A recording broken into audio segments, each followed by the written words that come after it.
E aí galera, se inscreve no canal. E se possível ajude o criador de conteúdo com qualquer valor no primeiro link fixado. Vamos para o vídeo. Há cerca de 3 milhões de anos, a humanidade ainda não passava de primatas rudes vivendo na natureza selvagem. Entre eles, um ser peculiar emergia como protagonista dessa história. Mas, surpreendentemente, ele não era um humano. Era um avestruz comum, exceto por um amor inabalável pela caça. O que o diferenciava dos demais, contudo, era algo extraordinário. Ele não morria. Enquanto seus companheiros sucumbiam ao passar dos milênios, ele permanecia vivo, testemunhando o fluxo implacável do tempo. Milhões de anos se passaram, mas o tempo parecia incapaz de tocá-lo. Durante sua existência aparentemente eterna, ele dedicou-se a caçar, batalhar e lutar. O que começou como uma simples rotina logo se tornou sua obsessão e propósito: destruir suas presas. Esse era o ápice de sua satisfação. Após 3 milhões de anos dessa vida dedicada à luta, ele se tornou uma força incomparável, moldado pela brutalidade dos combates incessantes. Seu poder cresceu tanto que transcendeu os limites mortais, ascendendo ao nível dos deuses. Não demorou muito para que ele se tornasse o mais poderoso de todos, ocupando o primeiro lugar no ranking do Reino Divino. Agora, Mo, o outrora simples avestruz, governa o planeta Terra. No entanto, tornar-se um deus nunca foi seu objetivo. O tédio, resultado de seu poder esmagador, começou a consumi-lo. Com um leve toque do dedo do pé no chão, Mo é capaz de fazer o planeta inteiro tremer. Este planeta, conhecido como Santuário Divino, é o lar de outros deuses, que sentem imediatamente o impacto de sua ação casual. Entre eles, Lúcifer, o segundo deus mais poderoso, fica especialmente irritado, já que não há dúvidas de quem causou o tremor. Enquanto isso, Mo se reclina em seu trono, com humor sombrio.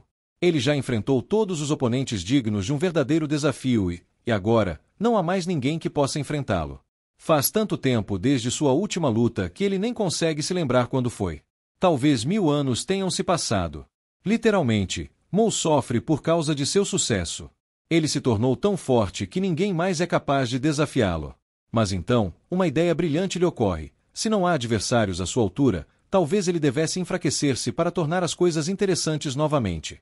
Com esse plano em mente, Mo decide possuir o corpo de um humano fraco na Terra, onde ele buscará novas oportunidades para lutar. Sem perder tempo, ele chama Yonji-Ongon, seu familiar e fiel companheiro. Yonji-Ongon, uma imponente criatura reptiliana, aparece rapidamente para atender ao chamado de seu mestre. Ele não é um simples servo, mas o secretário do Deus Supremo. Seu nome, traduzido para o inglês, significa dragão. Ao ouvir o plano de Mo de descer à Terra, Yonji-Ongon entra em pânico. Ele conjura imediatamente um feitiço de restrição absoluta, acorrentando seu mestre. O reptiliano exige uma explicação para essa decisão súbita e imprudente. Yonji-Ongon lembra Mo de suas responsabilidades como Deus Supremo, especialmente com uma reunião importante de deuses no horizonte. Mas Mo não dá a mínima para as responsabilidades divinas. Ignorando completamente o feitiço, ele começa a caminhar, arrastando Yonji-Ongon atrás de si como se ele fosse um peso insignificante. O reptiliano tenta desesperadamente impedi-lo, mas seus esforços são inúteis. O que Yonji-Ongon teme, no entanto, vai além do senso de dever. Ele conhece algo que o preocupa profundamente. Quando seu mestre partir, Yonji-Ongon tem certeza de que os outros deuses voltarão sua frustração e ressentimento contra ele, transformando-o em um alvo fácil para descontarem toda a raiva acumulada em relação a Mo. Apesar disso, Mo já tomou sua decisão, e nenhum poder no universo é capaz de detê-lo. Sem esforço, ele rompe as correntes que o prendiam e se volta para seu secretário. Com um tom direto, ele declara que poderia reconsiderar sua partida, mas apenas se Yonji-Ongon aceitasse lutar com ele em troca. Claro, a ideia de ser destruído por seu próprio mestre é a última coisa que Yonji-Ongon deseja. Então, nervoso, ele apenas deseja a Mo uma viagem segura, removendo qualquer obstáculo do caminho. Com sua decisão firme, Mo concentra-se em encontrar um corpo humano para possuir. Ele começa a explorar os pensamentos humanos na Terra, sintonizando suas vontades e desejos. Em meio ao caos, um pensamento se destaca: o desejo de um jovem específico que quer ser transportado para outro mundo. Mo sorri ao perceber que encontrou o candidato ideal. Além disso, ele ainda pode realizar o desejo desse jovem como um bônus, uma vitória para ambos. Voltando-se para Yonji-Ongon, Mo anuncia que deixará seu corpo sob os cuidados do secretário, enquanto sua alma parte para ocupar o corpo escolhido. Desesperado, Yonji-Ongon tenta argumentar: alertando que, se o corpo morrer, a alma também perecerá. Contudo, Mo, determinado e obstinado como sempre, ignora as preocupações de seu secretário, prometendo retornar em breve. Agora, mudamos o foco para Lee-ho, um jovem terráqueo de 17 anos. Ele vive uma vida solitária, encontrando consolo apenas em jogos nos quais se imagina como protagonista, sentindo-se poderoso. Contudo, cansado de sua existência miserável, Lee-ho decide acabar com sua vida, esperando renascer em outro mundo. Sem hesitação, ele salta, amaldiçoando seu Deus e tentando provocá-lo para atender ao seu desejo. No entanto, antes de atingir o chão, algo inesperado acontece. Mo, no último segundo, possui o corpo de Lee-ho. Assim que o corpo impacta o solo e fica ensanguentado, Mo assume o controle. Mesmo com os membros quase imóveis, ele começa a agir. Aqui vale uma explicação. Músculos involuntários, como os do coração e dos órgãos internos, normalmente não são controlados conscientemente. No entanto, Mo, após 3 milhões de anos de treinamento, atingiu um nível incomparável de controle sobre o corpo humano, conseguindo manipular até mesmo músculos involuntários. Com sua habilidade única, Mo repara o coração de Lee-ho, controla os vasos sanguíneos e interrompe o sangramento. Curiosamente, a sensação de perder sangue é algo que Mo não experimentava há eras, e isso o excita de maneira estranha. Orgulhoso de sua escolha, ele decide explorar mais sobre sua nova vida. Retornando ao dormitório de Lee-ho, Mo passa horas investigando suas memórias e aprendendo o essencial. Ele descobre que Lee-ho tem apenas um parente vivo, um homem que mora longe, deixando Lee completamente sozinho. Isso apenas reforça a ideia de que o jovem era um alvo ideal para sua missão. Ele se encaixa perfeitamente no perfil de alguém pobre e sem grandes perspectivas, e sua ocupação atual é frequentar um lugar chamado escola. Além disso, há um sujeito específico que parece ter como hobby encontrar desculpas para espancar Lee-ho. Estranhamente, isso deixa Mo animado, já que o único motivo para ele estar neste planeta é lutar.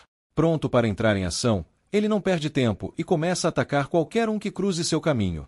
Enquanto Mo se empolga, ele sente uma leve dor nos músculos, que logo identifica como resultado do exercício de ficar de cabeça para baixo que fez anteriormente. Apesar de ser uma dor incômoda, ele fica eufórico, pois é algo que não sentia há séculos, a dor muscular, um sinal de esforço físico real. No dia seguinte, o local onde Lee-ho foi derrotado chama a atenção das autoridades, que rapidamente o isolam como uma cena de crime. Com tanto sangue espalhado, estão tentando identificar a quem pertence. Mo também percebe a movimentação policial, mas ignora e segue em direção à escola. Ao chegar, Mo abre a porta da sala de aula com tanta força que ela bate contra a parede e ricocheteia direto em seu rosto. Lá dentro, ele reconhece um rosto familiar, o mesmo sujeito que aparecia nas memórias de Lee-ho como seu agressor. Mo rapidamente se lembra de que esse é o valentão que costumava intimidar Lee-ho. Ver sua presa praticamente entregue em um prato de ouro o deixa em êxtase. O valentão, por outro lado, fica desconfiado ao ver Mo sorrindo de maneira insana. Irritado, ele larga o celular, se prepara e dá um soco sem aviso. O golpe faz o rosto de Mo sangrar, mas ele não reage de imediato. Para Mo, lutar segue um código próprio. Uma batalha só começa quando ambas as partes compartilham a intenção de lutar. Ele acredita que o ataque preventivo do oponente é o sinal definitivo para começar a luta. Embora esse código de conduta o faça levar um soco na cara, Mo está feliz porque agora tem permissão para revidar.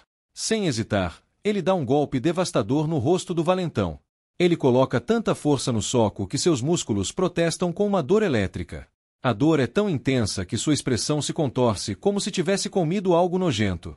Vale lembrar que eles estão em uma sala de aula, e o professor, furioso, começa a gritar ao ver os dois brigando. Enquanto isso, o valentão, ferido e humilhado por ter levado um golpe tão poderoso, sente seu orgulho desmoronar. Para salvar sua honra, ele tenta contra-atacar. Nosso protagonista, Mo, rapidamente entra em alerta máximo, mas percebe que não pode confiar no estado atual de seu corpo para escapar da situação. Em sua forma plena, ele teria facilmente evitado o golpe, mas sem sua força habitual, precisa recorrer a outra estratégia. Mesmo assim, acaba levando um soco forte do valentão e descobre da pior maneira que a Terra não possui mana. O valentão se prepara para atacar novamente, enquanto Mo, sem muitas opções, decide enfrentar o adversário de frente. Incapaz de usar braços, pernas ou magia, ele recorre à única arma disponível, sua cabeça. Ele aceita o soco diretamente no crânio, que é tão resistente que o valentão ouve o som de seus próprios ossos quebrando, sentindo uma dor insuportável. Aproveitando o momento de distração do oponente, Mo atinge com a cabeça diretamente no plexo solar, o ponto mais fraco do corpo humano. Em seguida, finaliza com um golpe ascendente, esmagando o queixo do valentão com sua testa. O valentão cai de joelhos, completamente derrotado, enquanto as crianças da sala, todas da geração Alpha, rapidamente pegam seus celulares para registrar a cena. A sala inteira fica em choque. No dia anterior, eles haviam testemunhado Lee Ho sendo humilhado, mas essa reviravolta é algo inacreditável. Para Mo, porém, nada disso importa. Ele está perdido em seus próprios pensamentos, saboreando a sensação que surge após uma luta intensa. Ele sente a dor pulsante nos locais atingidos, o gosto amargo de sangue em sua boca, e isso o enche de uma excitação avassaladora, a emoção que ele tanto desejava. De maneira inusitada, Mo expressa sua gratidão ao valentão, mas seu método é nada convencional. Ele abre a boca, morde a orelha do oponente e a cospe no chão, em um ato brutal e animalesco. Essa atitude deixa todos ao redor ainda mais perplexos e ansiosos, imaginando que Mo é capaz de atos ainda mais extremos. Esse gesto é a forma distorcida de Mo de marcar aqueles que lhe proporcionam uma luta digna, transformando-os em algo que ele chama de jogos de Mo. Para ele, esses jogos são símbolos de força e diversão, mas, na Terra, isso é visto como algo completamente absurdo e revoltante. A notícia do incidente se espalha rapidamente pela escola. Brigas entre alunos não são novidade, mas alguém ser mutilado dessa forma é algo sem precedentes. Os colegas observam pelas janelas enquanto o valentão é colocado em uma ambulância. Mo, satisfeito por ter conseguido a luta que desejava, acena com um sorriso para o valentão enquanto ele é levado. Agora, no entanto, ele precisa lidar com as consequências de suas ações. Ao entrar na sala do diretor, acompanhado de um professor furioso, Mo está animado com a ideia de receber um golpe do professor, acreditando que isso poderia trazer mais emoção. No entanto, sua postura calma e olhar intimidante fazem o professor hesitar. Ao perceber a intensidade de Mo, o professor treme e recua, girando nos calcanhares e saindo da sala sem dizer mais nada. A tentativa acaba sendo inútil, e parece que Mo não tem escolha a não ser confiar apenas em sua força física. Apesar disso, ele decide voltar ao santuário dos deuses e retornar no dia seguinte, uma vez que o corpo esteja completamente curado. Quando chega lá, ele percebe Lee Ho sufocando o pobre Yong-Yong. Poucos minutos depois, Lee Ho se dirige diretamente a Mo, expressando seu desejo de levar o dragão com ele para outro mundo. Afinal, se tiver o dragão ao seu lado, ele será incrivelmente poderoso desde o início. No entanto, Mo não dá muita atenção às palavras do humano. Ele simplesmente conjura uma mão gigante que agarra Lee Ho e começa a caminhar, sem esclarecer propriamente suas intenções. Embora mencione brevemente que vai, de fato, enviar Lee Ho para outro mundo.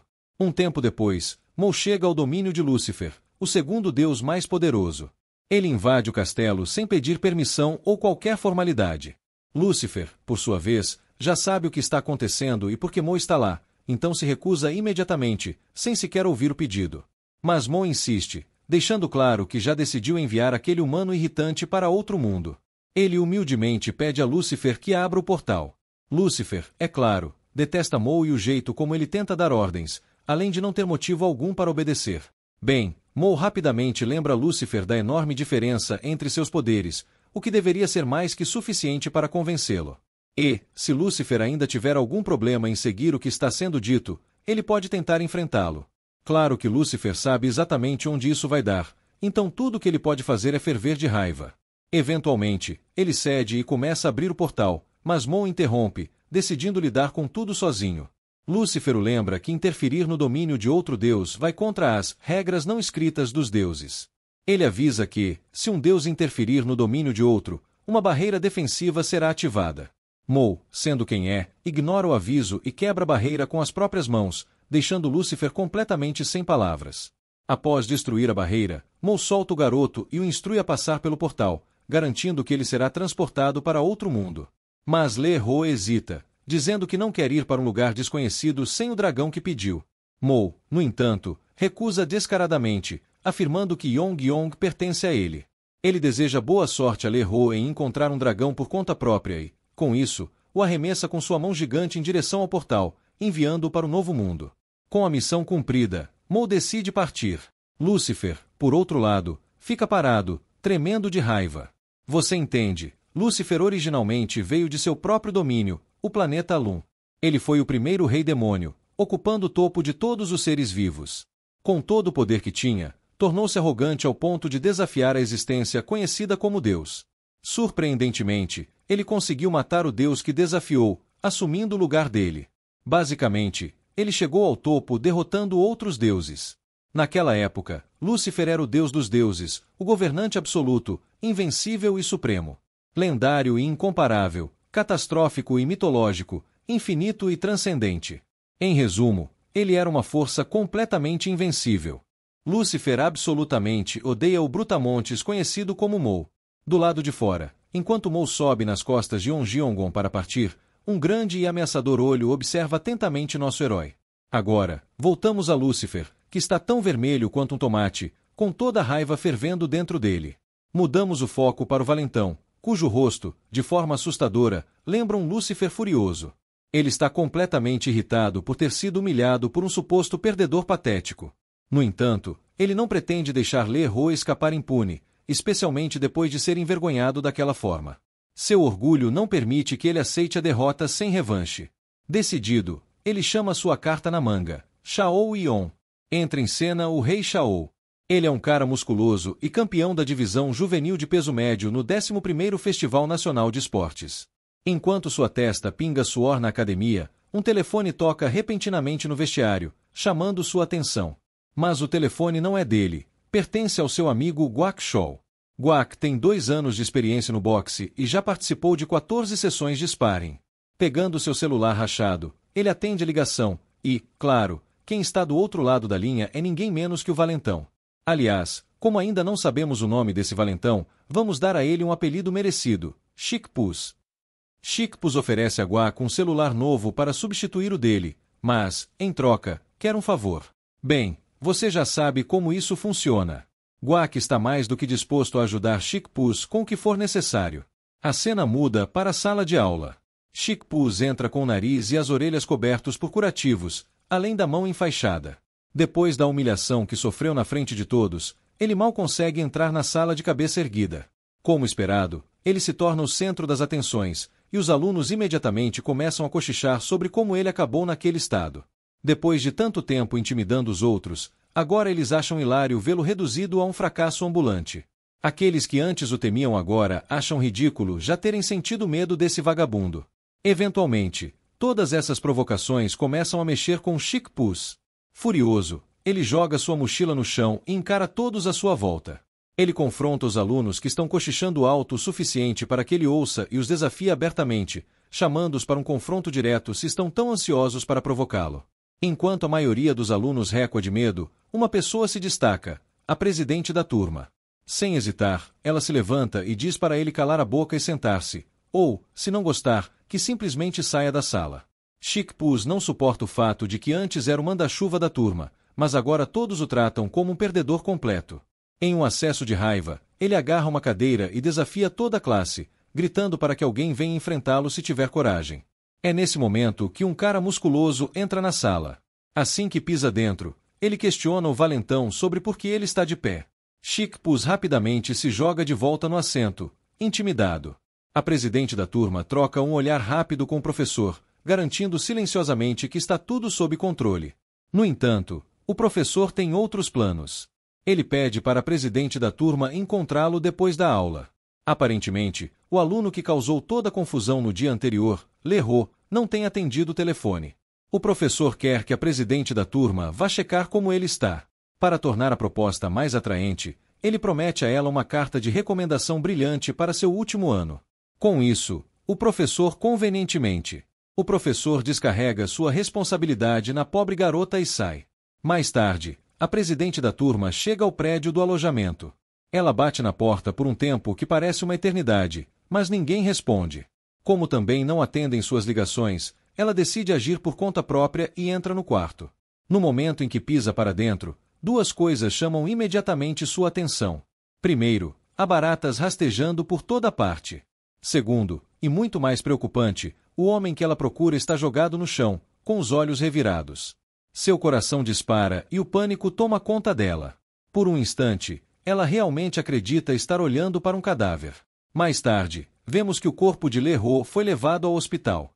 Nesse exato momento, Mo retorna ao corpo depois de se encontrar em um lugar completamente diferente de onde o deixou. Naturalmente curioso sobre seu entorno, ele tenta se sentar e percebe que está conectado a um soro. Como ele não entende o conceito de injeções ou IVS, sente-se desconfiado com a estranha sensação do fluido entrando em suas veias.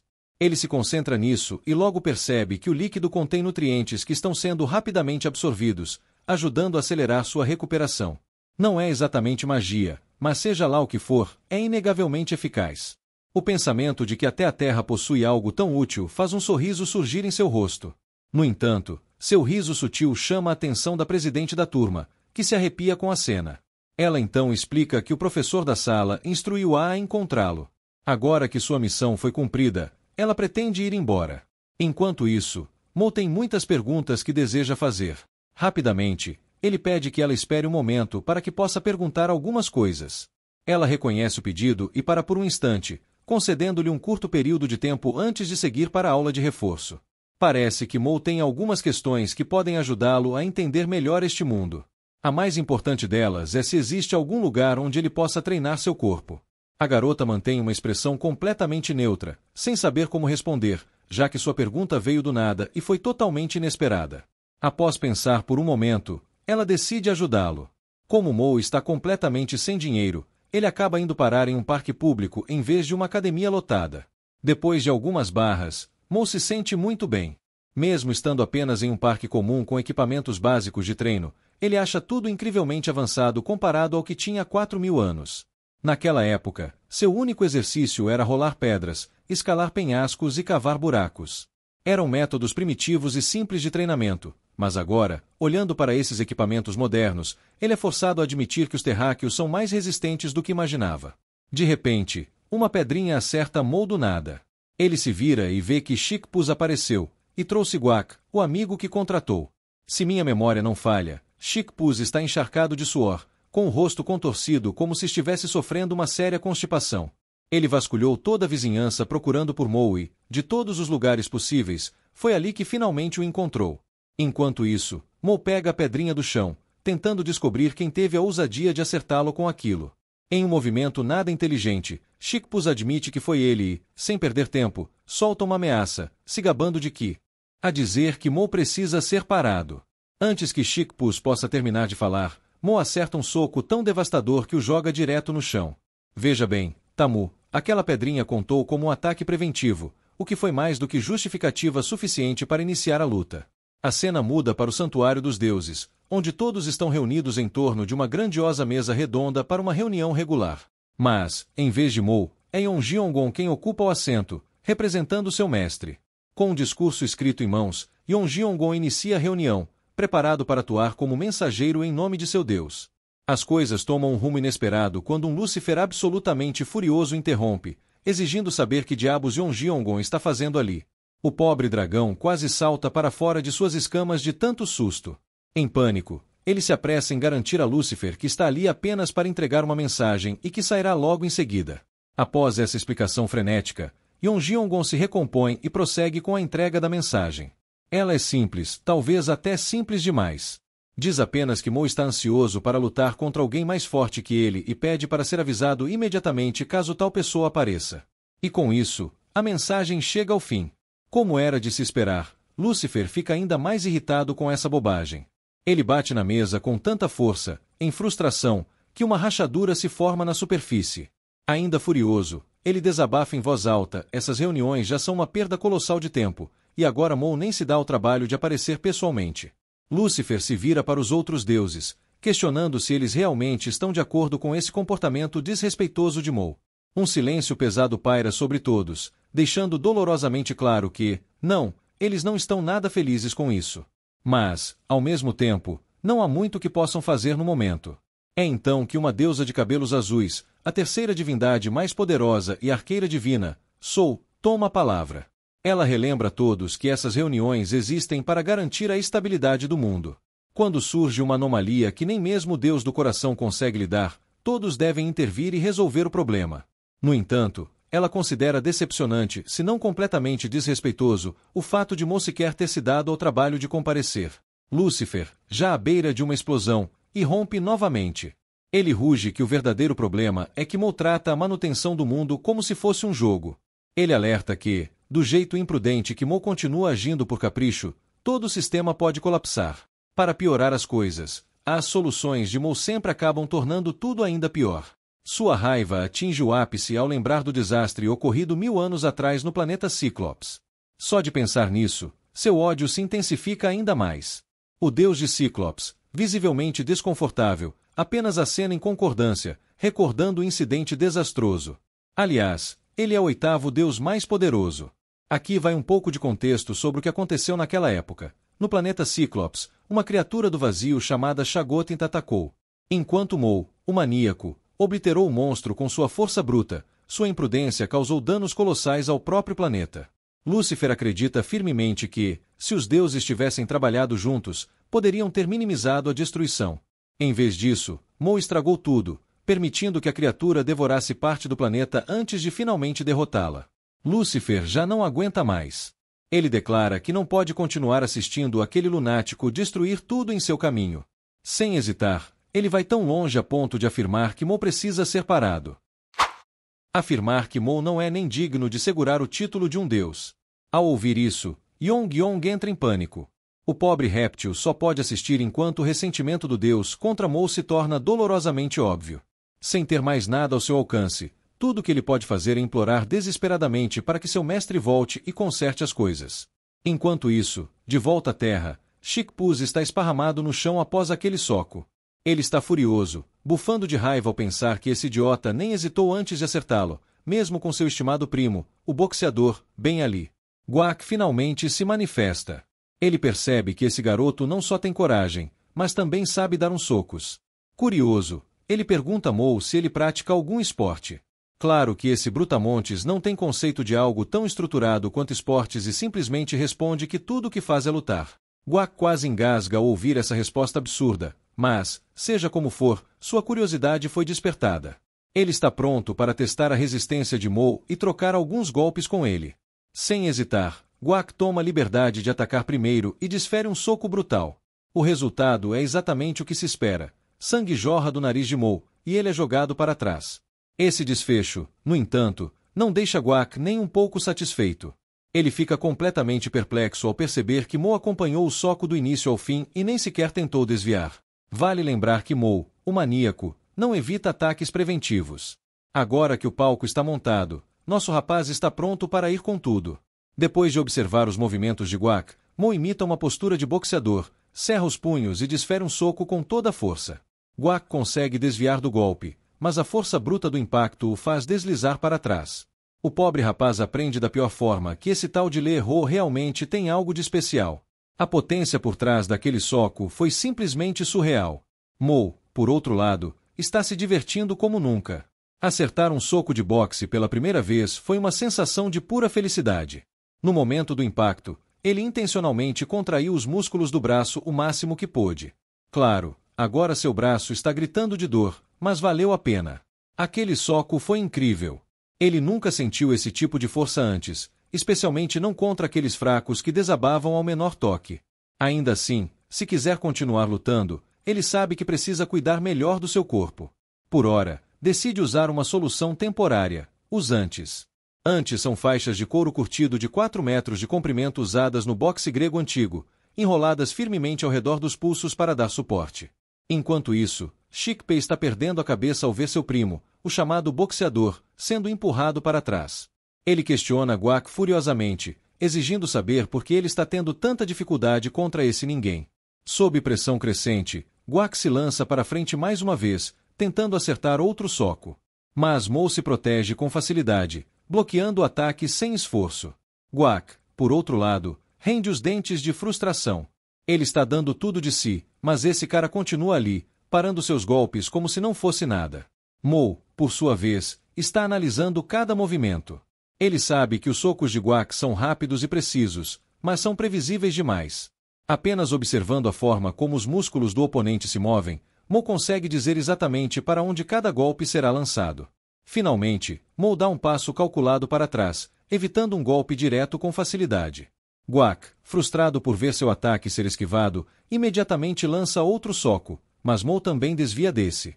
Então, meu rapaz contra-ataca com um soco perfeitamente calculado na mão de Guac, causando-lhe uma dor agonizante. Mo acha engraçado perceber que a expressão de dor de Guac é incrivelmente semelhante à de Chic-Pus. Se ele tinha alguma dúvida antes, agora não tem mais, esses dois são definitivamente primos. Com mais um golpe decisivo, Mo nocauteia Guac, deixando Chic-Pus parado ali, congelado de medo sob o olhar intenso de Mo. Enquanto Mo está ansioso para terminar o que começaram, Chic-Pus só consegue tremer, completamente esgotado de coragem. Vendo o rival encolhido de medo, Mo conclui que ele perdeu completamente a vontade de lutar. Diretamente, Mo pergunta se esse desgraçado ainda pretende continuar a briga. Mas antes que Chic-Pus possa sequer reunir forças para responder, Mo desfere um soco devastador direto em seu rosto. O que se segue é uma sequência implacável de golpes. Mo não dá nem um segundo para que Chic-Pus se renda. Golpe após golpe, e no final, Chic-Pus está completamente destroçado. Para encerrar tudo de vez, Mo desfere um último soco esmagador, nocauteando Chic-Pus de uma vez por todas. Satisfeito ao ver que seu oponente não tem mais forças para lutar, Mo se vira e vai embora, levando consigo a orelha de Guac, deixando os dois primos derrotados para trás. Mais tarde, Mo retorna ao seu apartamento e, sentado ali, reflete sobre os acontecimentos recentes. Ele admite que lutar tem sido divertido até agora, mas o fato de que seu corpo se quebra tão facilmente está o atrapalhando bastante. Nunca, nem em seus sonhos mais loucos, ele imaginou que seus músculos se rasgariam apenas por desferir alguns golpes simples. Embora esse processo de rompimento muscular seja essencial para crescer mais forte e continuar lutando, ele o interrompe constantemente. Eventualmente, Mo decide voltar ao Santuário dos Deuses para recuperar algo que havia pedido a Yong-Yong que preparasse, um orbe mágico de recuperação. No entanto, quando tenta retornar ao santuário, ele falha. Não importa o quanto ele se concentre, a transição simplesmente não acontece, deixando Mo intrigado sobre o que diabos está acontecendo. Para entender a situação, precisamos voltar alguns dias no tempo, até o reino divino, o domínio de Elmore, sob a autoridade do deus Lúcifer. Foi nesse momento que Mo havia lançado Lerro à força no mundo de Lúcifer. Antes de partir, Mo havia dito a Yong-Yong para tentar conseguir um orbe mágico de recuperação, se fosse possível. Esses orbes, ao que parece, são itens mágicos especiais frequentemente encontrados em planetas ricos em mana, como Elmore. Lá, eles são comuns e usados casualmente para cura e recuperação. Mas a Terra, sendo um planeta com escassez de mana, só possui esses orbes através de bênçãos divinas ou dos caprichos dos deuses. Como resultado, eles são extremamente raros na Terra, e apenas alguns poucos humanos ao longo da história tiveram acesso a eles. Aqueles que possuíram esses orbes foram venerados como deuses pela humanidade. Yong-Yong promete preparar o que seu mestre pediu antes de retornar, mas, curioso, pergunta quem participará das reuniões regulares se Mo pretende se ausentar. Em resposta, Mo revira os bolsos, puxa um pedaço de papel e o entrega ao dragão, contendo o discurso que ele deve fazer. Com isso, seu mestre parte. Enquanto isso, Lúcifer tem observado tudo atentamente com seu olho gigantesco. No momento presente, há apenas um pensamento em sua mente. O corpo de Mo está atualmente vazio. Como Mo não compareceu à reunião, significa que ele pretende ficar longe por mais tempo. Essa é uma oportunidade de ouro que Lúcifer não quer desperdiçar. Na verdade, é uma chance única em 1000 anos. Sem hesitação, Lúcifer rapidamente lança um de seus feitiços e... Lúcifer invoca hastes roxas e as lança com força, mas Yong-Yong rapidamente desvia do ataque e, com um tom firme, questiona severamente Lúcifer sobre o que ele está tentando fazer. Com uma voz imponente, o dragão pergunta se isso é, por acaso, uma declaração de guerra contra o deus da terra. Lúcifer se eleva no ar, deixando claro que pretende expulsar o deus da terra do assento da divindade. É uma guerra, e ele pretende vencê-la. Diante dessa declaração, Yong-Yong decide que também não irá se conter. Ele abre sua boca rapidamente, preparando um ataque de fogo comprimido, e dispara um feixe de chamas em direção a Lúcifer. No entanto, Lúcifer casualmente desvia do ataque como se não fosse nada. A explosão resultante do impacto se espalha por toda a extensão do planeta, gerando uma destruição massiva. A explosão é tão gigantesca que até Só é forçada a ativar sua aura de autodefesa, estendendo-a sobre todos os outros deuses para protegê-los dos danos colaterais.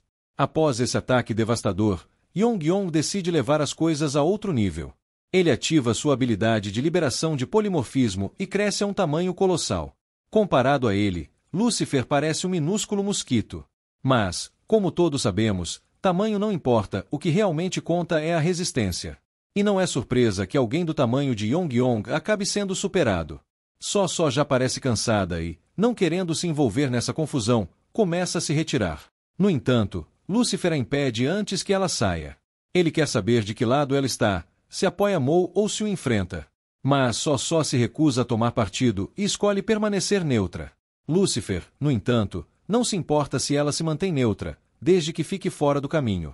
Ele então se volta para os outros e declara que qualquer um que se opuser à sua decisão deve se apresentar. Se alguém quiser desafiá-lo, ele está mais do que pronto para lidar com isso pessoalmente. Yong-Yong, então, fala, questionando a audácia de Lucifer em pensar que pode realmente derrotar o mestre Mo. Lucifer apenas dá um sorriso zombeteiro, completamente confiante de que Mo, com aquele corpo frágil de terrestre, não pode fazer absolutamente nada. Yong-Yong começa a se preocupar ao perceber que Lucifer já sabe dessa fraqueza. Lucifer lembra ao dragão que a complacência com a própria força e a falta de vigilância levarão à ruína de Mo. Mas Yong-Yong não pretende deixar Lucifer fazer o que quer. Ele rapidamente contra-ataca com sua enorme cauda, mas Lucifer a corta com sua espada com a mesma facilidade com que se corta um pepino. Severamente ferido, o pobre dragão cai debilitado, mas Lucifer deixa bem claro que, enquanto Yong-Yong estiver vivo, ele ainda pode alcançar a terra. E, uma vez lá, ele garantirá que Mo seja destruído enquanto está enfraquecido.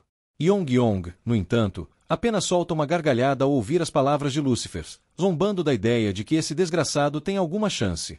A cena então muda para Guac, que acabou de sair da enfermaria após ser tratado na academia. Ele está levando uma bronca de seu veterano, que não gosta nem um pouco do fato de que esse moleque acabou gravemente ferido e agora quer desistir da luta, mesmo com a competição se aproximando. O pobre Guac não tem outra escolha a não ser se desculpar, mas suas desculpas não fazem nada para acalmar seu veterano. O veterano o repreende, dizendo para não voltar até que seu braço esteja completamente curado e, sem paciência, o expulsa de sua vista. Depois de ouvir as palavras duras, Guac começa a sair. Enquanto caminha para fora, ele acaba encontrando Kang Shell na saída. Como era de se esperar, Kang não fica nada feliz ao ver seu amigo naquele estado deplorável e o questiona sobre o braço quebrado. Agora que pensa nisso, Guac se lembra de que Kang é o melhor boxeador da academia. Será que ele teria alguma chance contra a pessoa que fez isso com ele? Diante disso, ele abaixa a cabeça envergonhado antes de começar a explicar. Ele afirma que Chikpus estava sendo intimidado, então ele interveio para salvá-lo, mas o grupo adversário se juntou contra ele e o espancou. Que covarde! Ele literalmente distorceu toda a história apenas para salvar a própria imagem, mentindo que foi atacado em grupo em vez de admitir que foi derrotado sozinho por Mo. De qualquer forma, Guac afirma que seu braço esquerdo e sua orelha estão nesse estado por causa daqueles caras. Ele até começa a chorar para tentar convencer Kang a lutar contra esses bastardos por ele. Mas parece que Kang não é tão estúpido ou ingênuo quanto esse loiro pensa. Kang simplesmente diz que Guac deveria ter sido mais cuidadoso antes da competição e que, em vez de brigar, poderia ter feito uma sessão extra de sparring. É claro que Guac não esperava essa resposta. O fato de Kang nem sequer considerar ajudá-lo o deixa ainda mais irritado. De repente, Kang para, se vira com uma expressão completamente irritada e pergunta a esse idiota quem foi que o espancou até deixá-lo nesse estado. Agora vamos voltar para Mo. Após várias tentativas fracassadas de se teletransportar, ele ainda não consegue retornar. Isso é algo muito estranho, para dizer o mínimo. Há apenas um cenário em que ele não conseguiria voltar, se o corpo original estivesse danificado. Mas Mo tem certeza de que seu corpo deveria estar protegido por Yong-Yong. E mesmo que não fosse Yong-Yong quem o tivesse machucado, não há muitas coisas que poderiam feri-lo. É então que uma realização lhe ocorre. E se todos os deuses se uniram contra ele? Ele se sente irritado ao pensar que, de todas as vezes possíveis, escolheram desafiá-lo agora. Ele quer desesperadamente lutar contra eles, mas não sabe como fazer isso enquanto está preso ali. Após socar o pobre travesseiro até reduzi-lo a pó, Mo tenta mais uma vez se acalmar. Mesmo que todos os deuses o ataquem ao mesmo tempo, ele confia que Yong-Yong não cairia tão facilmente. Ainda assim, Mo não pode simplesmente ficar sentado sem fazer nada, então decide fazer o que pode no momento. No dia seguinte, encontramos Mo novamente no parque, de volta ao seu treinamento de força. No momento, seu principal objetivo é fortalecer músculos que não sejam os dos braços. Ele sente a tensão em músculos que normalmente não usa e, embora eles gritem de dor, a sensação é emocionante. Quanto mais ele se esforça, mais ele gosta disso. Sua risada ecoa pelo parque enquanto ele se deleita nesse momento de êxtase. Os espectadores ao redor ficam completamente perplexos ao ver esse cara estranho se divertindo de uma maneira tão bizarra, quase perturbadora. Após essa sessão intensa de treinamento, suas pernas finalmente cedem e ele desaba no chão. É nesse momento que ele percebe a presidente da classe, que não parece nem um pouco feliz em vê-lo ali. Com um tom afiado, ela pergunta por que diabos ele não está indo para a escola. Mais tarde, eles se sentam e ele inicia a conversa questionando por que é tão importante ele estar na escola, especialmente porque não é um lugar para treinar o corpo. Ela então pergunta quais são os planos dele. Ele simplesmente responde que só quer ficar mais forte. Essa é a única razão pela qual está treinando. A presidente então lança outra pergunta desconcertante: por que ele quer ficar mais forte? Ele explica que é para lutar melhor, já que, no momento, ele é fraco demais para lutar de verdade. Seu corpo está completamente despreparado, e ele precisa fortalecê-lo. Seus braços já estão em péssimas condições, mesmo tendo participado de poucas lutas. Com o treinamento de força na academia, ele pode construir resistência. Se ficar mais forte, poderá lutar por mais tempo e talvez mais de uma vez e, eventualmente, até mais de 2 vezes. Seu corpo também se moverá melhor. Ouvir esse cara falando sem parar sobre treinamento por horas a fio começa a deixar a garota enjoada. Ela não sabe como convencer esse maluco a ir para a escola. Então, uma ideia surge em sua mente. Ela pergunta por que ele está perdendo tempo treinando se não tem ninguém para lutar.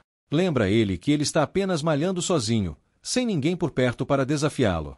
Ele precisa conhecer pessoas, criar algum conflito, só assim encontrará alguém digno de enfrentar. Antes de ir embora, ela o instrui a começar a frequentar a escola regularmente a partir de amanhã e a parar de fazê-la perder tempo com suas besteiras. Enquanto ela se afasta, Mo começa a ver lógica nas palavras dela. É verdade que os caras que ele derrotou provavelmente não voltarão, então ele mesmo precisará encontrar adversários mais fortes. Procurar alguém para lutar enquanto espera seu corpo se recuperar não parece uma ideia tão ruim. Enquanto ele ainda decide se começa a ir para a escola no dia seguinte, um sujeito suspeito se aproxima sorrateiramente por trás e chama seu nome. Mo rapidamente percebe o tom do cara e solta um suspiro pesado, sentindo um certo prazer. Parece que ele finalmente encontrou seu próximo alvo. Quando Soko vem voando em sua direção, o maníaco se vira com um grande sorriso, pronto para recebê-lo diretamente no rosto.